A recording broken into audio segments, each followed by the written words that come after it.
Então, olha só, qual que era o contexto aqui? O contexto, eu vou ler uma parte para a gente aqui. Isso aqui é em Gênesis 11, 3, né? Porque a gente precisa entender a motivação dos homens de construir essa torre, essa grande torre, que é apresentada antes de Abraão ser apresentado. Diz o seguinte, ó. Disseram uns aos outros, vamos fazer tijolos e queimá-los bem. Aliás, eu fui pesquisar isso sobre como se faz um tijolo. E você precisa queimar os tijolos para que eles sejam mais resistentes, né, e se adaptem à temperatura. Por isso que eles queimavam tijolos. Usavam tijolos em lugar de pedras e piche em vez de argamassa. Depois disseram, vamos construir uma cidade com uma torre que alcance os céus. Assim nosso nome será famoso e não seremos espalhados pela face da terra. Aqui eu queria, Rodrigo, que você trouxesse para a gente uma reflexão sobre o seguinte.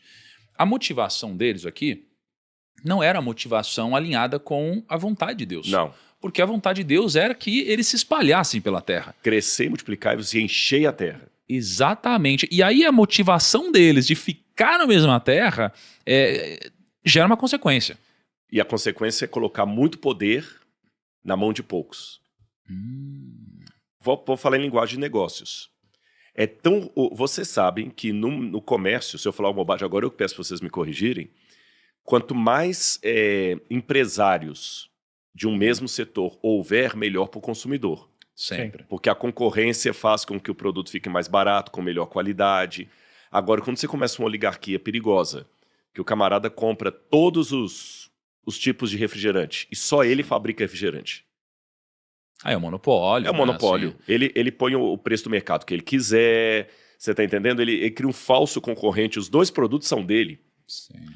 Há casos de pessoas que compram, às vezes, um produto concorrente dele, continuam mantendo a marca, mas cai a qualidade da marca. Sim. Correios, né? Você chega lá, você vai no correio, parece que a pessoa está te fazendo um favor. Exatamente. De atender, você está pagando para o negócio. Né? A Cielo, antigamente, né? Quando ela tinha um monopólio, ela fazia o que ela queria. Perdeu o monopólio, as ações despencaram na bolsa. Né? Então, o monopólio é sempre bom para quem é dono do monopólio. Mas é ruim para quem está consumindo. E Babel era o monopólio do poder. Lembra que eu falei que essas cidades que eu citei na Suméria começaram com torres? Então eles queriam fazer várias torres, mas queriam uma torre central. E é interessante que nós temos documentação em tabletes de argila da época contando dessas torres. E o curioso é que existe uma ironia do autor bíblico aqui. Porque, primeiro essa questão que você falou do tijolo e da argamassa como betume, lá no Museu do NASP, que você mencionou, eu tenho um pedacinho de tijolo de uma dessas torres com betume em cima dele, que veio do Iraque. Agora, na língua acadiana, eles chamam isso, ou em sumério, de Babilu. Babilu significa em sumério o portal dos deuses. Mas o autor bíblico, ao invés de chamar de Babilu, chamou de Babel, ou em hebraico, Bavel. Babel, como a gente fala em português, Bavel, confusão. Sim. Você percebeu o trocadilho? É como se fosse irônico e chama-se, você quer falar de um político, você não fala o nome dele, você joga um apelido, um trocadilho. Então, o autor do Gênesis, Moisés, ao invés de falar a torre de Babilu, chamou de Bavel, confusão. Sim. Porque é isso que ela se tornou, uma confusão. Porque eles queriam ser deuses em forma humana, e aí aquela questão, iam ser os donos da humanidade. Então Deus permitiu que aquela confusão de língua deles espalhasse as pessoas pelo mundo. E foi nesse esse espalhamento, não sei se existe essa palavra, esse spread, né, das pessoas pelo mundo, que surgiu, por exemplo, o Egito. Que vários começaram a sair da região da Suméria e vieram para cá. Surgiu o Egito, os hititas. E aí tem um fenômeno que já explica o Abraão. Nós temos muitos tabletes que contam também que vários saíram da região ali entre rios Mesopotâmia, Tigre e Eufrates, e começaram a fundar impérios. E eram homens que eram nômades, moravam em tendas. Eles chegaram montando em tendas e fizeram um grande império. Assim que surgiu a Assíria, por exemplo. A própria Babilônia de Hammurabi surgiu assim. E Abraão foi mais um desses investidores. Então, quando a gente vê o Abraão com o gado, passando, morando em tendas, a gente pensa no Abraão como se fosse um cigano desses que... Abraão já era um comerciante. E ele começou a uma terra como muitos reis começaram um império. Cara, olha só. Não, aqui, Rodrigo, assim, tem um grandiosíssimo aprendizado sobre negócios, sobre gestão e possivelmente até sobre casamento, não é? Porque, olha que interessante, qual que é a motivação de quem busca esse monopólio que a gente falou? A motivação geralmente é essa daqui, ó. Assim nosso nome será famoso e não seremos separados pela face da terra. Então, primeiro de tudo, nosso nome será famoso, é essa glória individual, é o reconhecimento individual, não é? Não compartilhado. E a segunda motivação, geralmente a gente quer construir uma torre que alcance os céus. Ou seja, a gente quer fazer o papel de Deus, a gente quer ocupar o lugar de Deus, né? E você está falando de Babel, né? Que, de alguma forma, também acaba representando aqui a Babilônia, né? Que tem um sentido de... O Nabucodonosor, aqui Abraão nós estamos colocando por volta de 2000 a.C., Babel 2200 a.C., 2300. Nabucodonosor vai ser 600 a.C. Nabucodonosor, então contei 1400 anos depois, ele vai construir no coração da Babilônia um templo chamado Entemenach, que ele queria que fosse a restauração da antiga Torre de Babel. Isso. E por isso que na Bíblia a Babilônia vai se tornar também símbolo do mal. E tem mais um detalhe aqui também, dessa questão de querer o desafio de Deus, porque tem alguns desses tabletes que contam dessas torres, eles tinham um motivo também para construir a torre, além de celebrar o nome. O que tinha acontecido na Bíblia antes da torre? O dilúvio. O dilúvio. Então essa questão, faremos uma torre que atinja o céu, por quê? Não é que quem subisse ao topo da torre, se tivesse uma inundação, ia ficar bem, não. É porque eles acreditavam que a torre funcionava como se fosse uma antena para falar com os deuses. O sacerdote subiria até o topo e o Deus o avisaria de tudo. Informação privilegiada. É como se você tivesse um guru que chegasse para você e falasse assim, olha, investe agora em dólar, porque o dólar vai ter uma alta, ele vai ter uma queda nos 2 próximos dias e depois de manhã vai ter uma alta. É lógico que isso é ilegal, mas vocês sabem que existe. A pessoa que às vezes vaza uma informação privilegiada, ele sabe que uma grande companhia vai quebrar, as ações dela vão cair, depois vai lá... Eles pensavam assim, a gente vai ter informação privilegiada. O Deus vai avisar do dilúvio antes dele aconteça, a gente não precisa mais de Noé. Sim. Entendeu? Então tinha toda essa arrogância até contra os juízos, contra as coisas da vida. Cara, e olha só, e aí você, assim, para mim é um primeiro super aprendizado que diz o seguinte, qual que é a consequência então dessa motivação?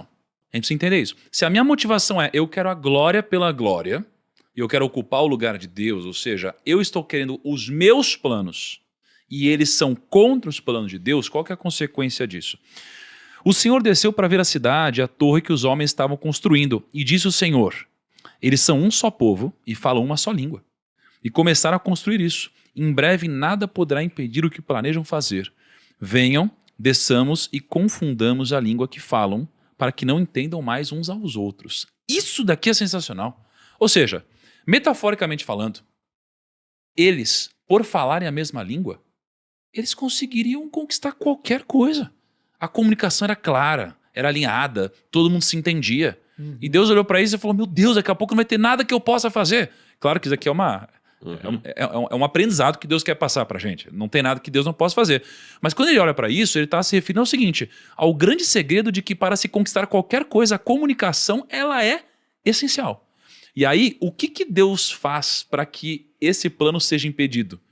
Ele gera a confusão, a separação. Ou seja, quando ele fala quando a gente fala de Babel, que significa essa confusão, o que ele faz? Ele faz a confusão através do não entendimento do um ao outro.